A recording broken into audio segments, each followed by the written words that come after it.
नमस्कार दोस्तों, आज मैं एक ऐसे वकील साहब से मिलवाने जा रहा हूं जिन्हें जानकर आप सोचेंगे कि यह कैसे संभव है।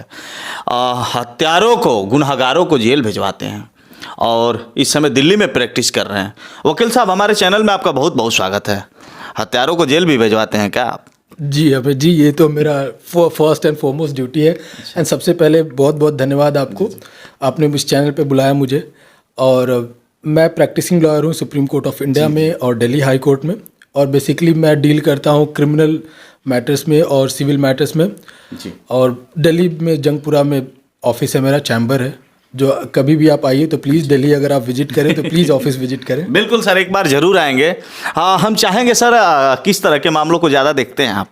देखिए, मेरा जो मेन इंटरेस्ट है वो तो क्रिमिनल मैटर्स है, बट आप भी जानते हैं कि आजकल सिविल मैटर्स बहुत सारे आते हैं, तो चैम्बर्स में कुछ स्टाफ हैं और उनके हेल्प की मदद से सिविल मैटर्स भी देखते हैं। सर, देखा जाए तो बहुत से मामले पुराने हो चुके हैं, ऐसे केसेस हम लोगों के पास आती हैं। लगाते लगाते उसको समय से जैसे जो होना चाहिए न हो पाता हो, तो उस केस के प्रोसेस क्या होते हैं? देखिए, अगर डिस्ट्रिक्ट कोर्ट में आपका बहुत टाइम से मैटर पेंडिंग है यानी लंबित है, तो आप अपने स्टेट के हाई कोर्ट को एक मैसेज लिख सकते हैं, एक कंप्लेन लिख सकते हैं कि मेरा जो मैटर है सो एंड सो डेट से ऑलरेडी पेंडिंग है। अंडर 227 ऑफ आर्टिकल में आप लिख सकते हैं और कंप्लेन लिख सकते हैं कि बहुत टाइम से पेंडिंग है, क्या क्या रीजंस है और क्या क्या वजह है। तो अगर हाई कोर्ट को लगता है कि आपका जेन्युइन मैटर है, जेन्युइन कंसर्न है, तो वो जो निचली कोर्ट है यानी जो आपके डिस्ट्रिक्ट कोर्ट है, कंसर्न डिस्ट्रिक्ट कोर्ट है, उसको अप्रोच कर सकता है कि इस मैटर को जल्दी से जल्दी within 6 month, within 1 year, high court के पास ये पावर होता है कि उनको गाइड कर सके कि आप 1 ईयर के टाइम फ्रेम में इसको ख़त्म कीजिए। और सर, देखा जाए तो भ्रष्टाचार दिन पे दिन बढ़ता जा रहा है और देखा जाए तो भ्रष्टाचार का जो श्रेणी है लगातार प्रमोट करते जा रहा है, घटता नहीं है। देखा जाए तो अगर कोई अधिकारी हो, किसी भी विभाग का अधिकारी हो, यदि भ्रष्टाचार की श्रेणी में आता है तो क्या इसके भी कई रूल्स होते हैं क्या? जी बिल्कुल।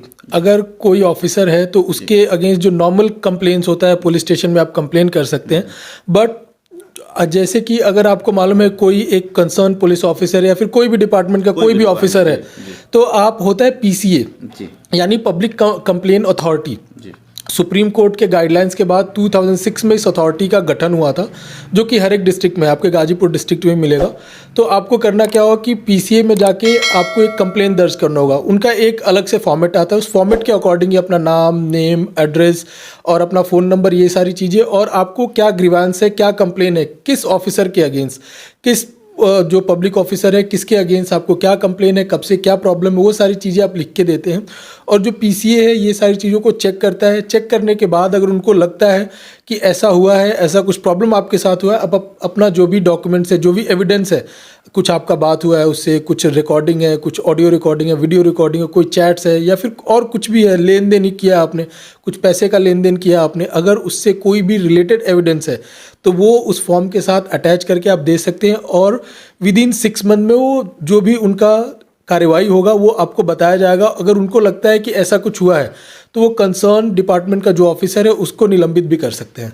और सर, देखा जाए तो जैसे कभी कभी ऐसा भी होता है कि ज़मीनी विवाद ज़्यादा मामले पहुंचते हैं और उत्पीड़न के मामले तो बहुत ऐसे हैं, लेकिन देखा जाए तो कोर्टों में ज़्यादातर ज़मीनी मामले आते हैं।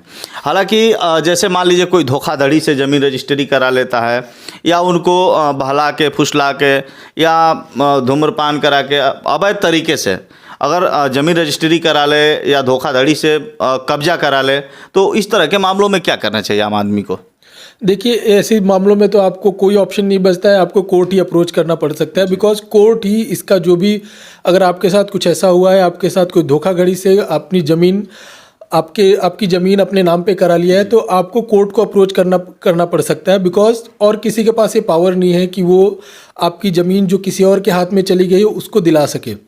तो कोर्ट को अगर लगता है कि ऐसा सर्कमस्टेंशियल एविडेंस कोर्ट के पास अगर मिलता है, आप अगर दे सकते हैं कि आपको, जैसे आपने बताया धूम्रपान, आपको शराब पिला के, दारू पिला के, ये सब सारी चीज़ें अगर करा ली गई तो ये आप कोर्ट को बता सकते हैं। और कोर्ट को लगता है कि जेन्युइनली ऐसा आपके साथ अगर फ्रॉड हुआ है तो कोर्ट आपकी ज़मीन तो वापस दिलाएगी, सामने वाले को जेल भी भेजेगी, 7 साल से 10 साल का जेल का प्रोविज़न है और पेनल्टी भी लगा सकती है। और सर, देखा जाए तो कभी कभी ऐसे भी मामले हैं जैसे अभी आपने कहा, लेकिन ऐसे भी मामले आते हैं कि वो कहता है कि उस समय स्थिति उनकी सही थी, धूम्रपान नहीं कर रहा था, लेकिन इस तरह के मामले हैं मेरे सामने।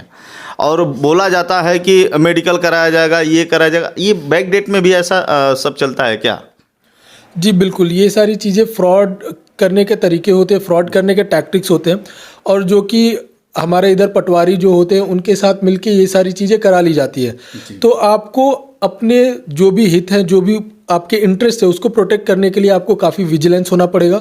अगर आपको लगता है किसी को कुछ बेच रहे हैं या फिर आपके साथ कुछ ऐसा फ्रॉड हो सकता है, पैसे जैसे कई बार होता है कि लोग बोलते हैं कि मैं इतना अमाउंट दूंगा, नाम अपने नाम पे करा लिया और वो अमाउंट देते ही नहीं है। तो ये सारी चीज़ों के लिए आपको विजिलेंट होना पड़ेगा और एक प्रॉपर डॉक्यूमेंटेशन करा के, बिकॉज जैसे आप कोई डॉक्यूमेंटेशन का, कोई प्रॉपर्टी आपको बेचना है तो डॉक्यूमेंटेशन करा के इस डेट पे ये पैसा मेरे बहुत हाई हो जाते हैं। सर कभी कभी ऐसा भी हुआ है कि ज़मीन रजिस्ट्री हो गई है, पैसे नहीं मिले हैं, आज ही ज़मीन रजिस्ट्री हुई, और सर आपने एक बहुत अच्छी बात कही कि इसका लिखित होना चाहिए कि किस डेट में पैसे मिलेंगे। लेकिन ऐसा हुआ है तो उस मामले में उस व्यक्ति को क्या करना चाहिए, जो विपक्ष पार्टी है, कि आज ज़मीन रजिस्ट्री विश्वास पे करा लेता है और घर आता है तो उसे वहाँ पैसे नहीं दिए जाते हैं, वहाँ लात गुस्से भी मिलते हैं, उस समय उसको क्या करना चाहिए?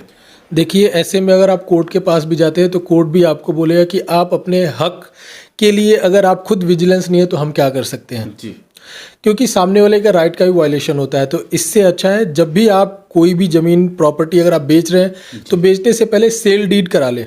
सेल डीड कराने से क्या होगा कि आपका जितना भी इंस्टॉलमेंट में पैसा मिलना है, 2 साल बाद भी मिलना है, तो वो भी आपको मिल जाएगा। अगर नहीं मिलता है, गलती से भी अगर सामने वाला कोशिश करता है कि नहीं दूं, तो आप कोर्ट को यूज़ कर सकते हैं, कोर्ट का ऑप्शन ले सकते हैं और कोर्ट आपको हेल्प करेगा।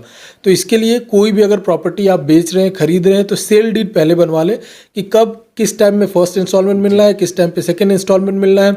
अगर नहीं देगा सामने वाला party third instalment, fourth instalment या फिर जो भी इंस्टॉलमेंट, तो क्या उसके सर्कमस्टेंसेज हो सकते हैं। और सर जब फर्स्ट सेकेंड थर्ड ये जब पैसा देगा तो ये कोर्ट को भी जानकारी होती होगी? बिल्कुल, जब आप ये सारी चीज़ें कराते हैं तो रजिस्टर्ड डॉक्यूमेंट कराते हैं, उस डॉक्यूमेंट को, सेल डीड को आप रजिस्टर कराते हैं, प्रॉपर नोटरी कराते हैं, तो ये एक लीगल डॉक्यूमेंट हो जाता है। तो अगर ये सारी चीज़ें आपने किया है तो आपके फेवर में, बेचने वाले के भी फेवर में है और ख़रीदने वाले के फेवर में भी है। बिकॉज कभी कभी क्या होता है कि जो बेच रहा है वो भी कभी कभी गलत कर देता है, फ्रॉड कर देता है, और ख़रीदने वाले भी फ्रॉड कर देते हैं। तो ये सारी चीज़ों से बचने के लिए आप सेल डीड यानी लीगल डॉक्यूमेंट यूज़ करें। देखा आपने, और वकील साहब ने बहुत अच्छा राय दिया। और आप भी बचिए, फ्रॉडों से बचना है, क्योंकि बेईमान घूम रहे हैं लोगों को ठगने के लिए। और आशा करता हूं कि दोस्तों आप लोगों को वीडियो अच्छी लगी होगी, आप लोग कानून के बारे में जानिए, जागिए, कब जागेंगे। आशा करता हूं दोस्तों कि वीडियो आप लोग को पसंद आई होगी और इस वीडियो को ज़्यादा से ज़्यादा शेयर करेंगे। विनम्रता के साथ आप सभी को सादर प्रणाम, धन्यवाद।